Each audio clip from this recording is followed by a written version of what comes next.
Luck is a factor of life that can't be understated, as the place of your birth, connections exclusive to you, or even your own genetics can greatly impact the path that your life takes. And while fortune may favor the bold, sometimes luck backs the wrong person, elevating someone extremely dangerous or deranged into a position of power, where the only thing that can truly stop them is the combined strength of other dedicated individuals.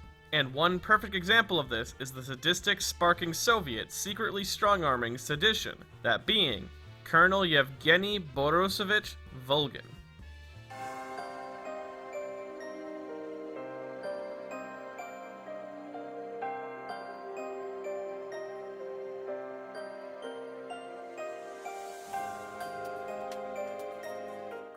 Colonel Yevgeny Borisovich Volgin, often shorthanded to Colonel Volgin, is the primary antagonist of Metal Gear Solid 3, being a sadistic monster of a man born into a position of power thanks to the high-ranking connections his father had. Volgin eventually ends up leading a loyal faction of soldiers within the Soviet Union's GRU towards a secret coup to take back the USSR out from underneath the leader of Nikita Khrushchev. And in this process, it led him to shopping around for the next stage in modern warfare. And yet, even when his plans don't go his way, luck always finds a way to give Volgin a second chance to take back what he believes he rightfully deserves. Though, before we get too deep into that, let's first understand the history behind his name and design. Now, design-wise, Volgin's appearance has gone through many different drafts that all eventually end up impacting the final version that we have now.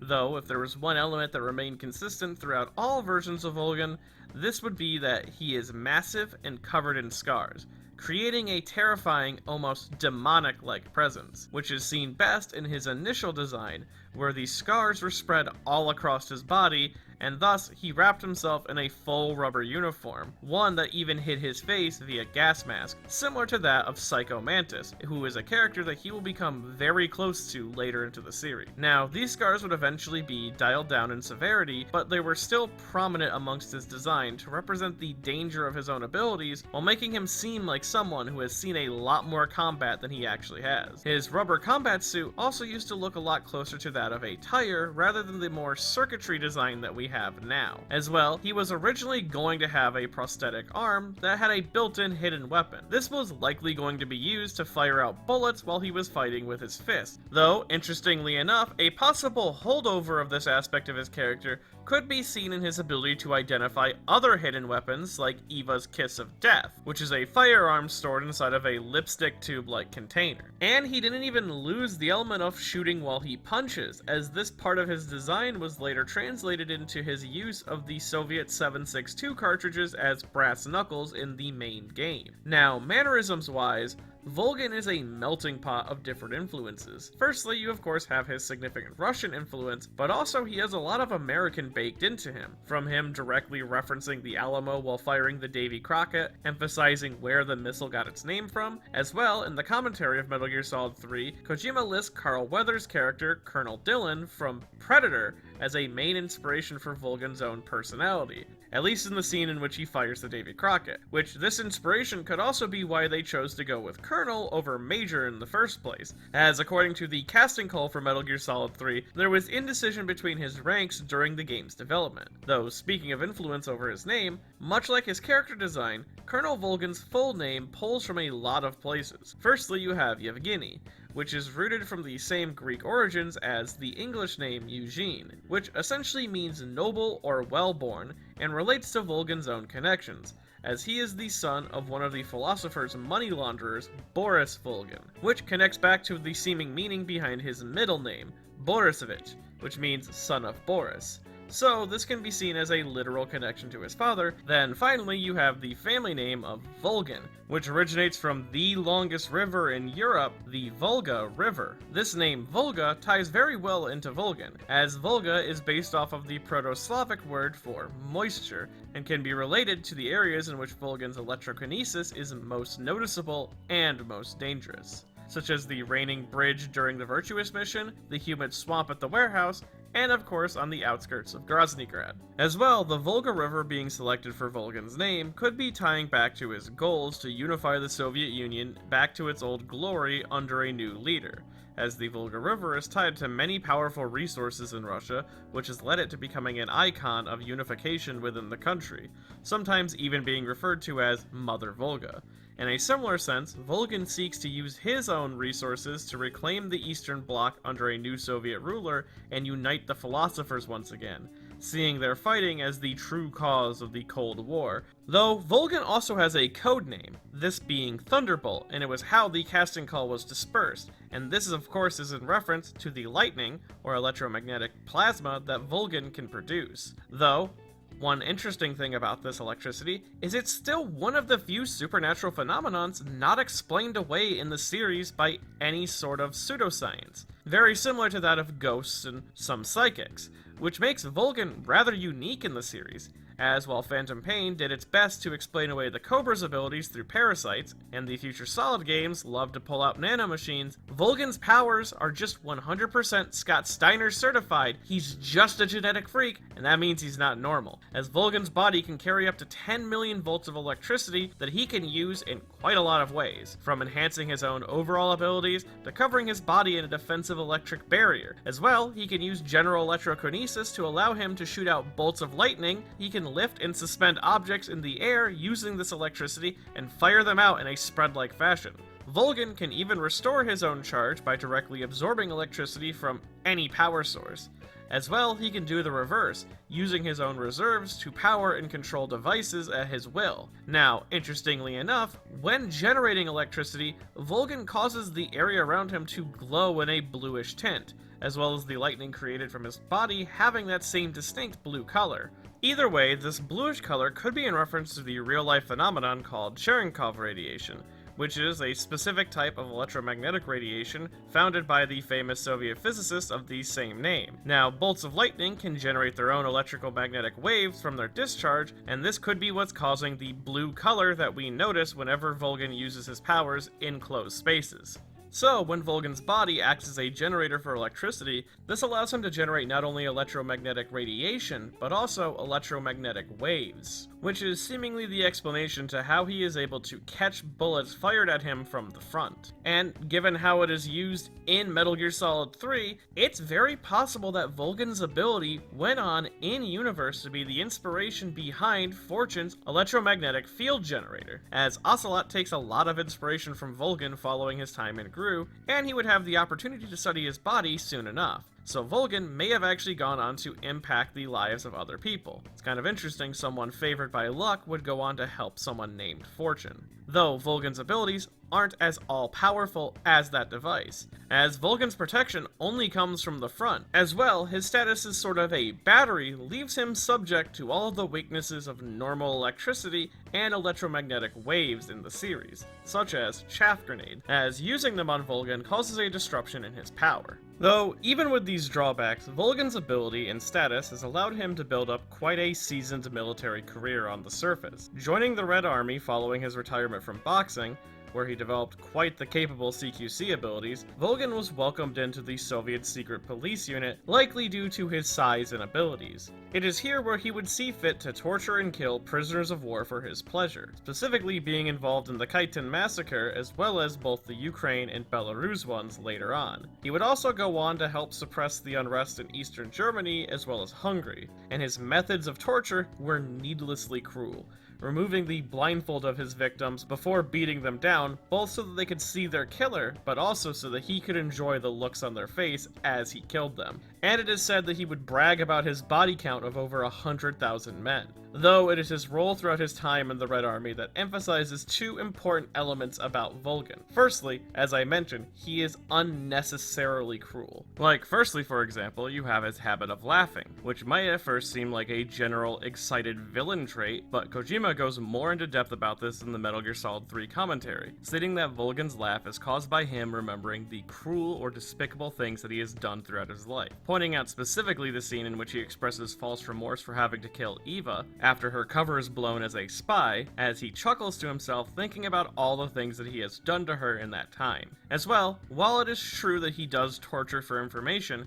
it is clear to everyone who witnesses him engage in it that he also does so for his own sadistic pleasure. Yes, let yourself go. That's what I want to see.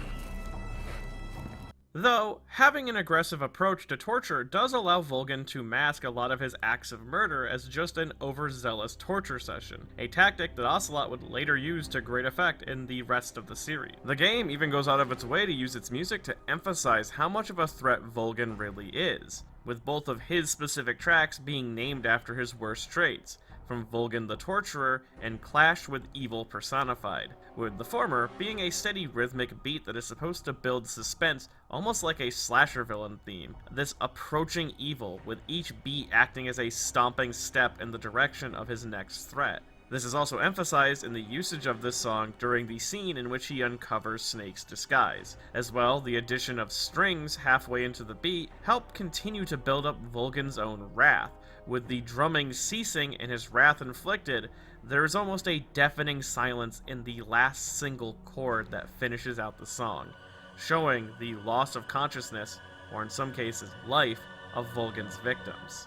While Clash with Evil Personified is more standard to a boss track, with a level of rhythmic chaos to it, creating a track that is supposed to represent the struggles against a powerful enemy, though its usage of guitars do emphasize his sort of electrifying personality and electric abilities. The other element of his character is that Volgin may be a master manipulator, but he is no leader, as a majority of his career as a soldier was spent in positions on the backline, with him picking fights with those who couldn't fight back and weaving narratives just so he can inflict pain onto others. Like, for example, in the aforementioned Caden massacre, he would claim that the prisoners tried to start a revolt, so he had to kill them. Because of this, Volgin wasn't someone who really cut his teeth on the battlefield. This likely contributed to his lack of empathy towards his own countrymen and fellow soldiers, as we see in his willingness to fire a nuclear payload into his own base as a way to force America into action. As well, he will savagely brutalize anyone he believes to be a threat, no matter their alignment to him. But he has shown clear signs of frustration in losing fellow comrades like the Cobra unit. But it's hard to say that this stems from any sort of connection to them, as he doesn't really fully know or understand who they are. Instead, this frustration seems to stem from their deaths being seen as more of a waste of manpower.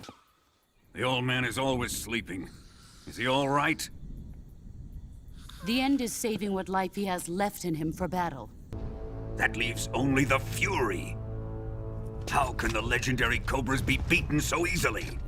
And of course, according to the questionably canon Portable Ops, Volgin is considered to be a monstrous or demonic figure throughout Russia, and Snake was a hero for killing him, even though he was American. Snake's actions surpassed his own nation in the defeat of Volgin. That's how reviled of a person he was in his own country. Though, while Volgin was pretty good at creating narratives, he wasn't actually as major of a player as he might have first believed, as in design, he seems to be a character created to be easily hateable, with his cartoonish supervillainy acting as sort of a smokescreen to the true evils littered throughout the story of Snake Eater, as everyone around him, from Ocelot to the boss, are playing him for the Philosopher's legacy. In a way, Volgin was manipulated by those in power around him, similar to that of Naked Snake, his own rival. Though, while Volgin wasn't a soldier on the caliber of Snake or the rest of the Cobra unit, with the boss having to remind him to fight like a soldier multiple times, he was still one of the most important characters in the story,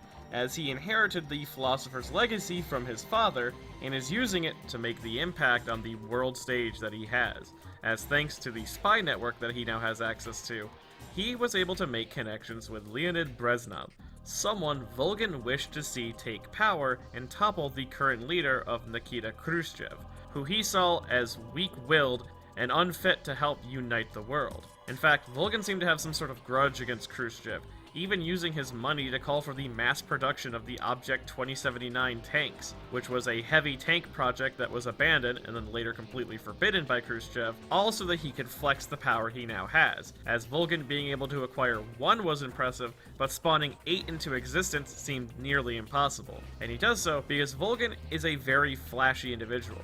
He is someone with a specific taste and he isn't afraid to show it. So much so that we see this in his lover, Major Ivan Raidovich Rykov, a man that Volgin is very protective of, even being able to prevent a war tribunal from punishing Rykov for the abuse of his fellow officers. Some people would call Rykov his pet, but Volgin did truly care about him, and he was also very familiar with the size of his crotch, so much so that he could distinguish him from anyone else just by simply grabbing it. Which of course is doubled down by Kojima, who confirms that not only is this what Volgin did to figure out Snake's identity, but also, in the picture provided by Eva to show the two's relationship, Volgin's hand is mere inches away from Rykov's crotch. It's just not shown on screen. And eventually, Volgin would begin to funnel his near-endless resource of money into supporting Brezhnov's anti-Khrushchev organizations, with the final goal of using his resources to begin the mass production on a powerful weapon that would completely nullify the concept of deterrence, both unifying the Soviet Union under one leader and heating up the Cold War into a major global conflict. Now, the weapon originally selected for this process was Grenin's Metal Gear project, a massive bipedal tank that mixed together infantry and artillery. It was the ultimate combat weapon, but Grenin was dragging his feet on the whole matter, and I mean, like, a walking tank, like, that's just silly, that would never take off. Metal Gear. Instead, Volgin had to push into the development of another project, the next best option, the Shagohod, though planning a full-on coup behind the scenes led Volgin to become a rather paranoid individual, even believing at first that Naked Snake was a spy sent by Khrushchev to take him out. I fear Khrushchev may have a hand in this. We have no time to lose. You must eliminate him before the final test. As well, he would end up torturing to death anyone he saw as a potential threat. But on top of this, Volgin also demonstrates a level of superstitious paranoia, as throughout the game we can hear him repeat the phrase of Kuwabara, Kuwabara, whenever a storm approaches. This is an old Japanese or Chinese superstition, with the word Kuwabara meaning mulberry tree or mulberry bush. The belief of this being that lightning never strikes these trees. Though the phrase itself now, in more modern times, has come to mean more wishing good luck or wishing away bad luck. Volgin is essentially trying to ward off any unnecessary lightning bolts which could be attracted to him or his body based on its natural conduction, though the superstitious paranoia extends just beyond the rain he can see, as in his boss fight, if you throw out a green tree frog, this will cause Volgin to jump back in fear and call out his phrase, Kuwabara Kuwabara, before trying to destroy it. This is likely based off the fact that tree frogs in Japanese culture are tied to the storm or rainy season in Japan called the Suyu, which of course is why he would call out Kuwabara Kuwabara, as he is anticipating a possible rainstorm. Though, speaking of Volgin's boss fight, like a lot of Metal Gear Solid 3, there is some very interesting things that you can do to trick or mess with Volgin. Like, of course, the aforementioned frog trick works, but also, if you have a glow cap mushroom, it can act as a conductor that attracts Volgin's electricity to it. Because, I mean, it's a glow cap. They work just like batteries. Believe what you want. Great. As well, if you equip the Jack Mask in your camo menu, this can distract Volgin by making him believe that you are Rykov, giving you a few free shots at him. Though don't do this too much, or else you'll anger him very much. Though Volgin's fear of storms wasn't just mere superstition. As we can see during his final fight when he forgoes his phrase atop the Shagohod, he is immediately struck with a bolt of lightning, setting his body aflame and triggering the bullets he wore around his waist as a bandolier to go off. Though these storms aren't just random, they are caused by the Sorrow, a man who through his love for the boss and his sorrow in life was able to become a ghost, or more specifically, a yorai, a specific type of Japanese vengeful spirit, which have the ability to enact their will onto the world around them. And we can see this in every scene involving Volgin in Storms, as they also feature the boss and through her, the Sorrow. As well, we can even see in the Sorrow's boss fight that he has the ability to call on rainstorms, as well as seeking to punish those who ruthlessly kill like Volgin has in the past. And of course, if you look through the R1 Easter eggs, you can see the Sorrow throughout the game in many different places, giving advice to Snake to overcome Volgin. He doesn't seem to like the man very much, and it seems like his calling of Kuwabara Kuwabara might have actually protected him from a vengeful spirit, though this divine smiting was not enough to put Volgin down, as he would go on to survive this moment, albeit in a comatose state, but still unexplainably alive. Though, ironically, while Volgin laid in his slumber, the man he fought to put into power would actually achieve that exact goal, but could not save the Soviet Union from collapse. Now, Volgin's body would later be recovered by scientists as a way to study the supernatural abilities he possessed. Here, he would be stored in a supernatural research facility in Moscow, in hopes that they could replicate his abilities, likely being a part of the psychic program that would go on to cause the American Stargate project. Though, while trying to replicate his electrokinesis was interesting, what had researchers more invested was how he survived in his state, as Volgin inexplicitly continued to show signs of life even 19 and a half years after his initial defeat. Something in him was keeping him alive, and no one would find out what that was until the third child, a psychic boy who caused a plane to explode after accidentally resonating with Big Boss, and I will from here on out be referring to as Mantis, was brought into the lab that they were storing Volgin in. It was here that Mantis would connect with Volgin's desire and find that flickering flame of life that kept his body functions from ceasing. And it is this spark that Mantis turned into a blazing inferno that would engulf the lab, killing everyone involved. And similar to how the Sorrow returned as a ghost, Volgin regained life as a demon, a man on fire. And it is this man on fire design that is beautifully designed. It is grotesque in the best ways, standing as this flaming figure, with fire likely chosen as the element to emphasize on because he was burned alive following the lightning strike. As well, he wore a very damaged version of his rubber combat uniform that seems to be melted into his skin, and his face is covered with a mask, likely due to the grotesque nature of what his face would look like, especially given how charred his arms are. Though the best part of this design is on the body and face of Man on Fire, as it is littered with expended bullets and shells now melted into the body like stitches from a massive scar, all likely from the firework-like show of the bandolier he was wearing that was ignited atop the Shagohod. And this revival from death, I feel, may have been inspired by one of the origins of his favorite phrase, this being the ascension of Sugawara no Michizane, as in Japanese legend it is said that Sugawara Michizane once owned a land known as Kuwabara. This is sometimes either a family or a castle, but it is here where lightning never struck. Though, Sugawara Michizane would go on to die with a grudge regarding the loss of his status and his future, and this caused him to become a vengeful spirit of lightning, lashing out against those who had wronged him. Though, you could protect yourself from this wrath by uttering the name of his land. Volgin's return as this unstoppable man on fire is very reminiscent on how vengeful spirits act. So much so, in his man on fire appearance, Volgin is borderline indestructible, able to absorb bullets and walk through his own generated fire and even be completely crushed, because as long as Mantis is connected to him, he can be extinguished but never killed. Though, speaking of extinguishing Volgin, his weakness to water has also been greatly increased, with pools of water causing him great distress and a rainstorm being enough to completely overwhelm him instead of just putting him at unease. Though, another terrible drawback to Volgin's new state is his reliance on Mantis to maintain his form, with Man on Fire being reduced to a simple comatose body when removed from Mantis' influence, which is exactly the way he ends up, as following the defeat of Skullface, Mantis turns his attention towards Eli, a boy soldier who would later become the famous Liquid Snake, leaving Volgin behind to let his body be collected. Though, eventually, Venom would be tasked with retrieving Volgin's body for Diamond Dogs so that they could study it. But once he secured it, Volgin would use the last of his remaining grief to revive one final time as an attempt to take the life of the man who ruined his. Though, while strangling the life out of Venom, he feels something's wrong. Venom wasn't the man he hated.